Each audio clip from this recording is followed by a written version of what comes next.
नमस्कार दोस्तों, स्वागत है आपका मेरे YouTube चैनल जैस 24/7 में। दोस्तों, आज का टॉपिक है इमरजेंसी फंड। बहुत ही इंपॉर्टेंट टॉपिक है दोस्तों। वीडियो के अंत तक देखिए दोस्तों, बहुत ही ज्यादा लर्निंग मिलने वाली है। और ये इमरजेंसी फंड को समझ के आप फाइनेंशियल एजुकेशन की तरफ, फाइनेंशियल फ्रीडम की तरफ और एक स्टेप आगे जाएंगे। चलिए इसको समझते हैं। दोस्तों, सबसे पहले हम स्टार्ट करेंगे कि इमरजेंसी फंड होता क्या है। तो देख लेते हैं। इमरजेंसी फंड एक फाइनेंशियल कुशन है जो आप सिर्फ अनएक्सपेक्टेड सिचुएशन के लिए रखते हो। इसका मतलब क्या है दोस्तों, आप एक ऐसा फंड बना रहे हो जो आपके लाइफ में जो अनएक्सपेक्टेड सिचुएशंस आते हैं उसके प्रोटेक्शन के लिए आप ये फंड को बचा के रखते हो। आपके लाइफ में अनएक्सपेक्टेड सिचुएशंस क्या आ सकते हैं? जैसे कोई मेडिकल इमरजेंसी आ गई दोस्तों। मेडिकल इमरजेंसी एक ऐसी चीज है दोस्तों जो किसी के भी लाइफ में आ सकती है। इसके ऊपर किसी का भी कोई बैरियर नहीं है।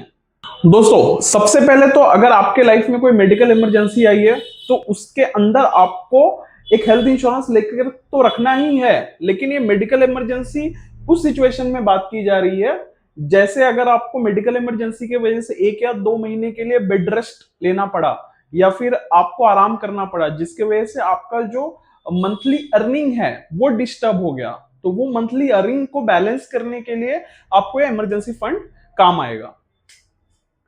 अगर आपका जॉब चला गया जिसमें आप महीने के जो भी पैसे कमा रहे हो वो नहीं कमा पा रहे हो, तो उस केस में आपको ये इमरजेंसी फंड काम आएगा।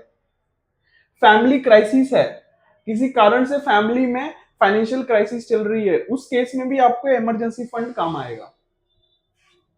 अर्जेंट रिपेयर्स है, कोई भी रिपेयर्स है, जैसे आपको घर बनाना है या फिर कोई भी ऐसा सिचुएशन है जिसके अंदर आपको एक रिपेयरिंग वर्क की जरूरत है, उस समय आपको इमरजेंसी फंड काम आएगा। तो ये ध्यान रखो दोस्तों, ये इन्वेस्टमेंट नहीं है, ये प्रोटेक्शन है। ये हमेशा ध्यान रखिए, ये इन्वेस्टमेंट नहीं है, ये प्रोटेक्शन है और ये कंपलसरी है। और बहुत से लोग मुझसे पूछते हैं दोस्तों कि सर इमरजेंसी फंड कितना होना चाहिए, तो इसका भी हम देख लेते हैं। सबसे पहले दोस्तों, आपके पास कम से कम 12 मंथ्स का इमरजेंसी फंड होना चाहिए। मैं फिर से बोल रहा हूं दोस्तों, कंफ्यूज मत होइए। बहुत लोग आपको बोलेंगे आप 3 मंथ 6 मंथ्स का इमरजेंसी फंड रखिए, उसमें नहीं फंसना है। आपके पास मिनिमम 12 मंथ्स का इमरजेंसी फंड होना ही चाहिए अगर आप फाइनेंशियली